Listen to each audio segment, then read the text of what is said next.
Hello, hello, je suis ravie de vous retrouver pour cette guidance Oracle Astro des Poissons et Ascendant Poissons pour le mois d'octobre. La saison de la Balance n'est pas obligatoirement celle que vous préférez, même si elle apporte beaucoup de douceur dans votre comportement et c'est ce que vous aimez.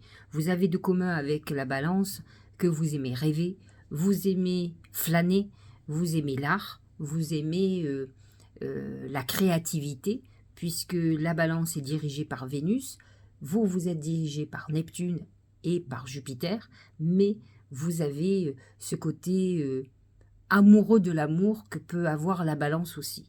Donc, c'est vrai que malgré qu'elle soit positionnée dans votre maison 8, elle va apporter quand même une certaine créativité qui peut vous plaire. Alors, cette maison 8, c'est la maison des gains et des pertes financières. Dieu sait si la Balance n'est pas très économe, elle est plutôt dépensière. Donc faites très attention. Le poisson peut avoir un côté, j'allais dire, inconscient avec l'argent, malgré que peut-être il n'en est pas.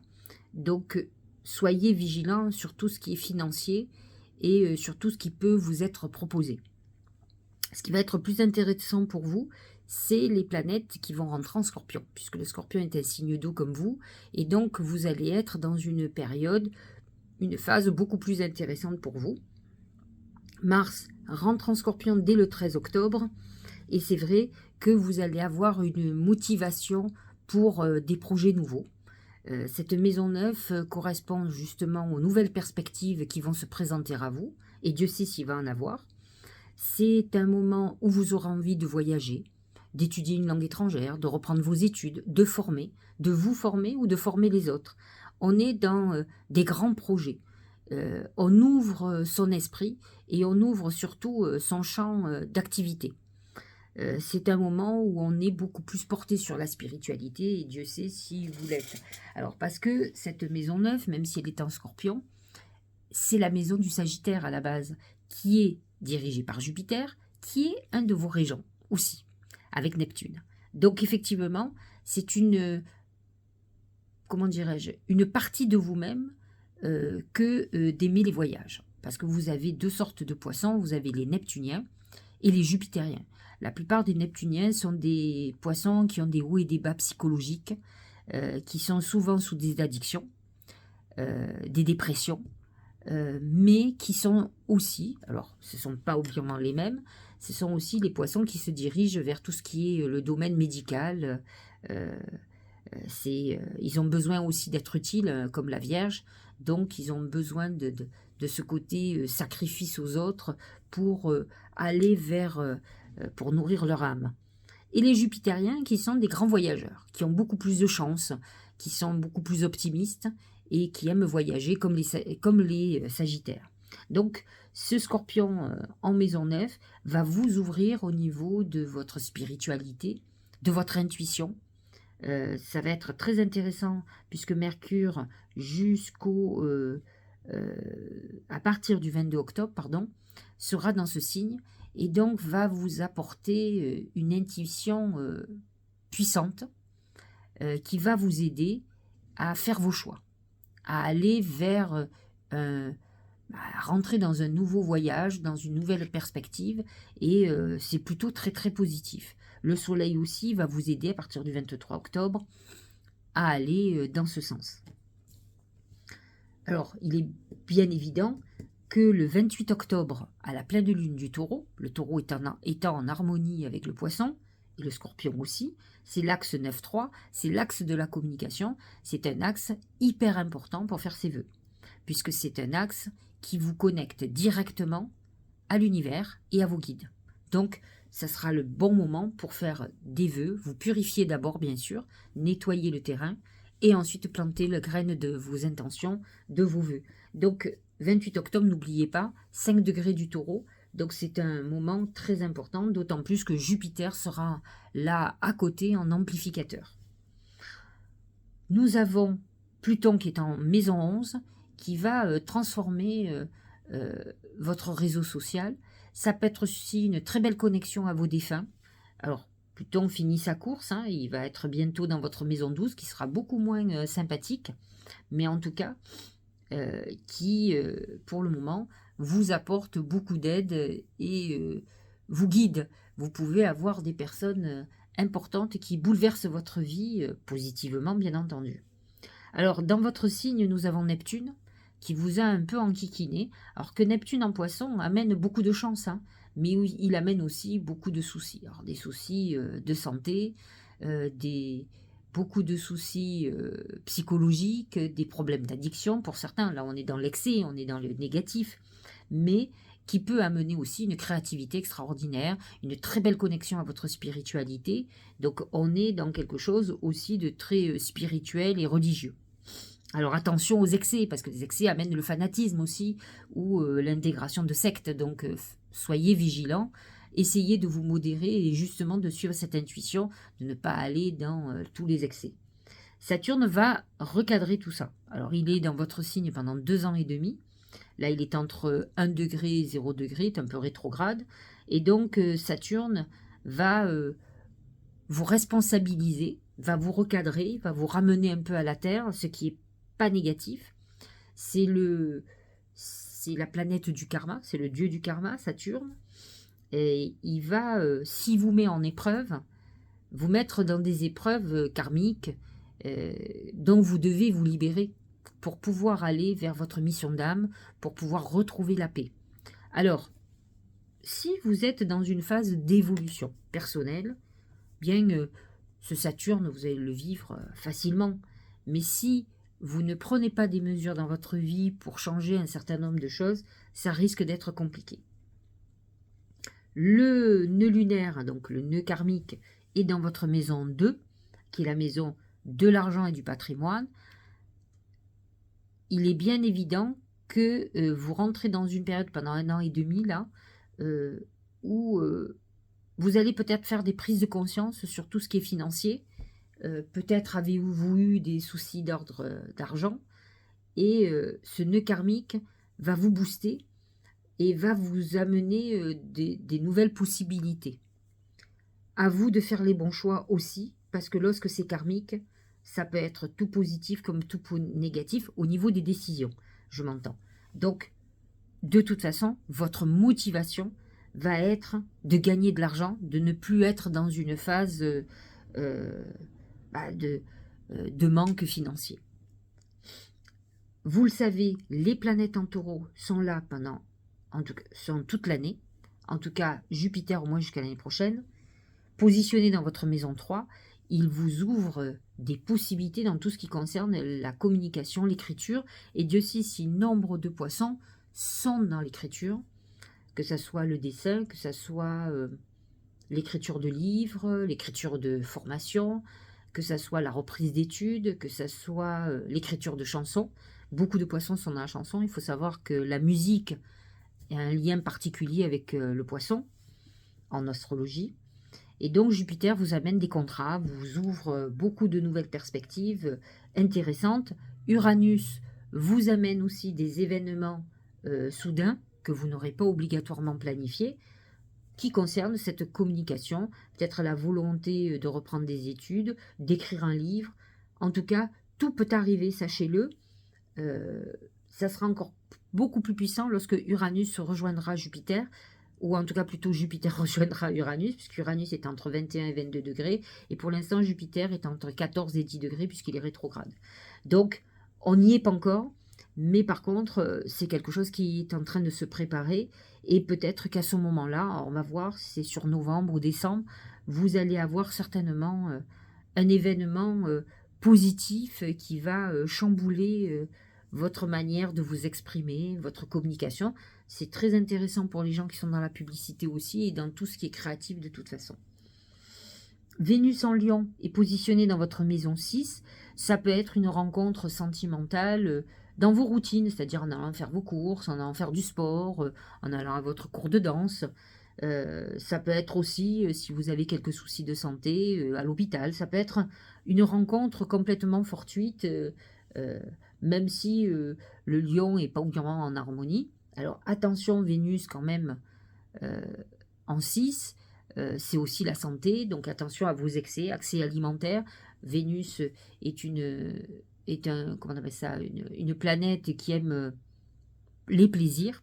Et les plaisirs, bah, c'est boire, manger, bien vivre.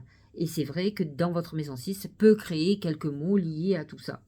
Vénus peut être aussi quelques soucis gynécologiques ou urinaires, donc à vous de vous surveiller. Vénus va bientôt quitter ce signe et va se positionner dans votre maison 7 en Vierge à partir du 9 octobre.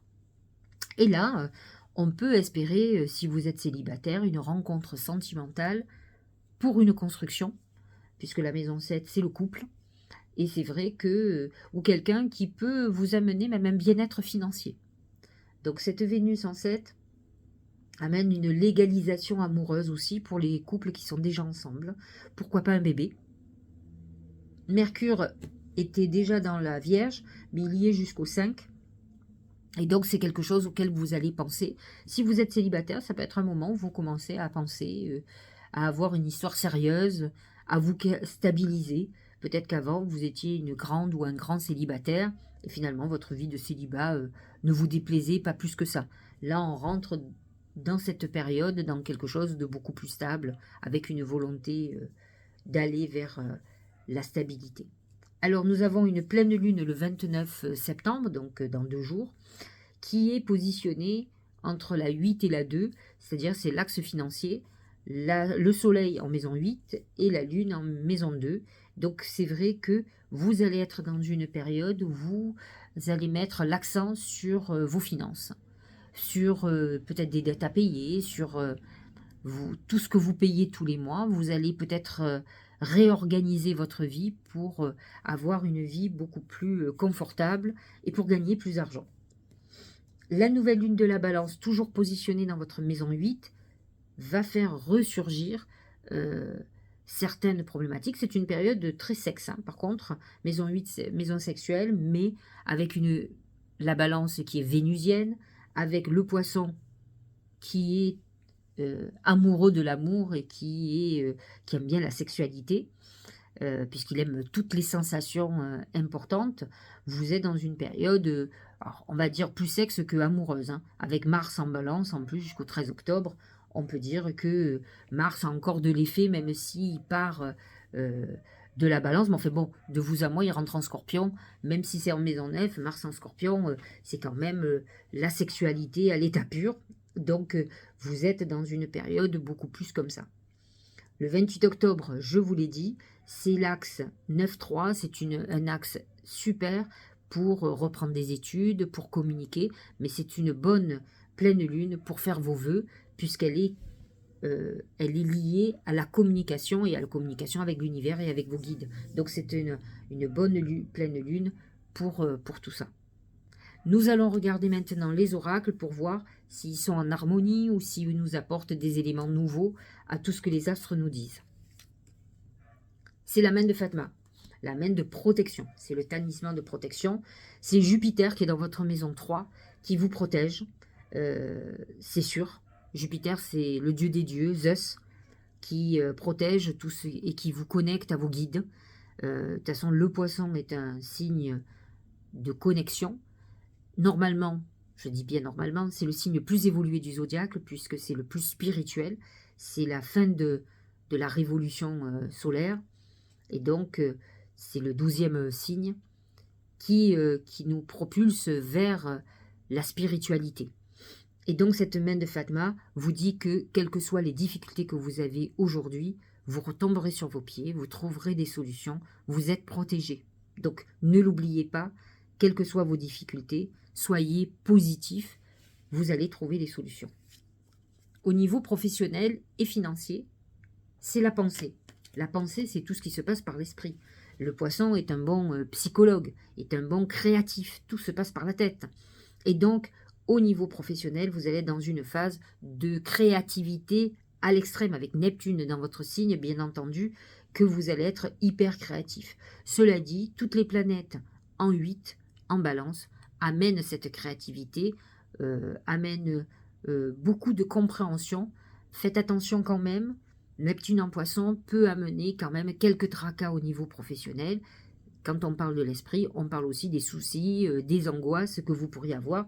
Et Dieu sait si, comme vous fluctuez au rythme de vos émotions, vous avez souvent des angoisses. Donc, essayez de vous apaiser, faites une méditation pour vous rassurer.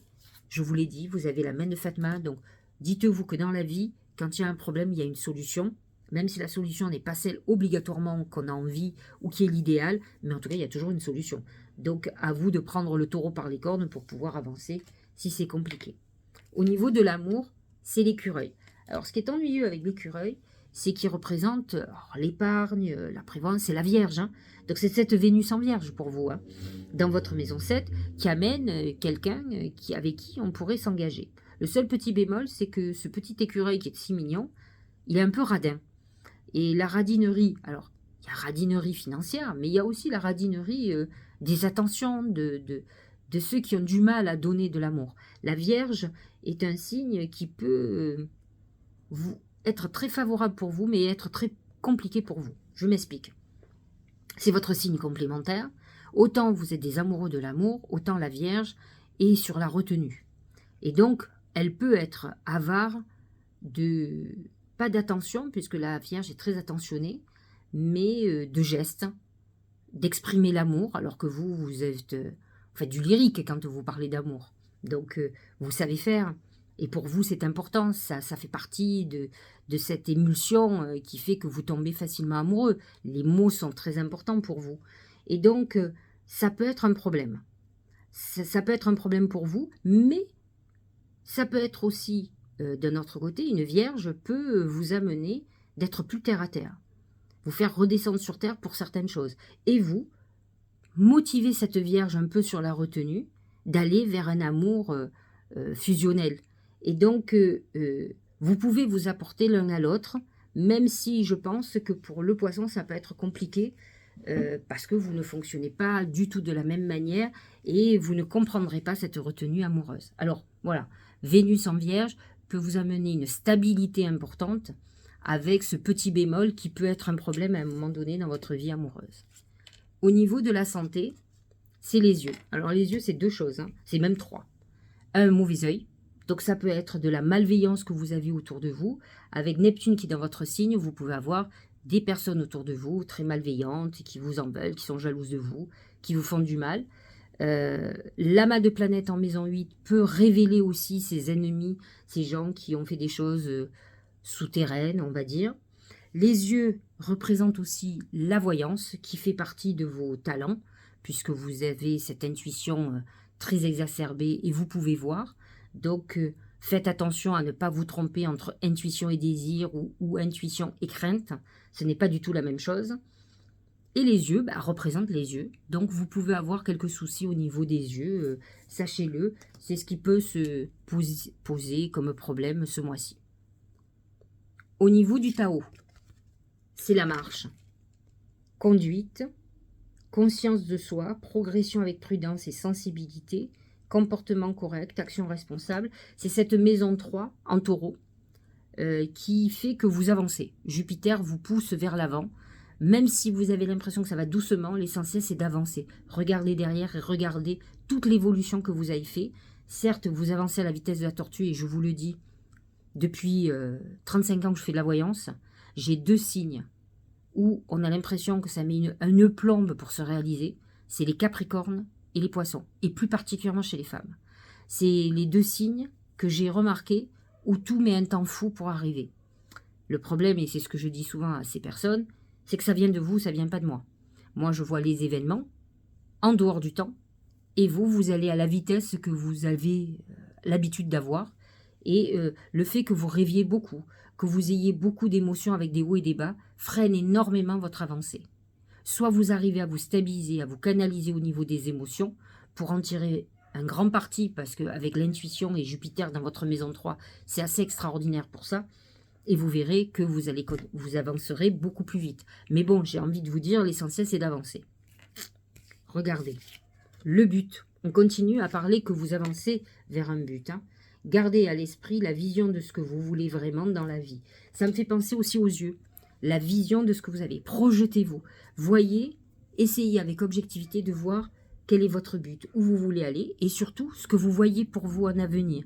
Ça va vous aider à continuer le chemin, à avoir confiance, à ne pas lâcher, à ne pas vous désespérer, et vous dire, ça n'arrivera jamais. Dernier oracle pour conclure, c'est le lâcher-prise. Cette chose à laquelle tu t'accroches, ou celle-là même qui vient de traverser ton esprit, il est temps de la lâcher, de la laisser glisser, de desserrer ton emprise et de laisser la vie te guider vers ce qui est juste. Respire et lâche. Le lâcher-prise, c'est aussi l'acceptation. L'acceptation de notre destinée, l'acceptation d'un certain nombre de choses. Il faut ne pas vouloir absolument. Dites-vous que l'univers vous amène vers ce qui est bon pour vous. Ne l'oubliez jamais. Mais essayez de ne pas vouloir absolument certaines choses. Voilà. J'espère que cette guidance vous aura éclairé pour ce mois-ci. Je vous souhaite un très bon mois d'octobre. C'est vrai que lorsque le soleil va rentrer dans le scorpion, à partir du 23 octobre, ça sera bien meilleur pour vous. Mais sachez-le, vous avez un mois qui est protégé par la main de Fatma, ce qui est quand même très très positif. Je vous embrasse et je vous dis à très bientôt.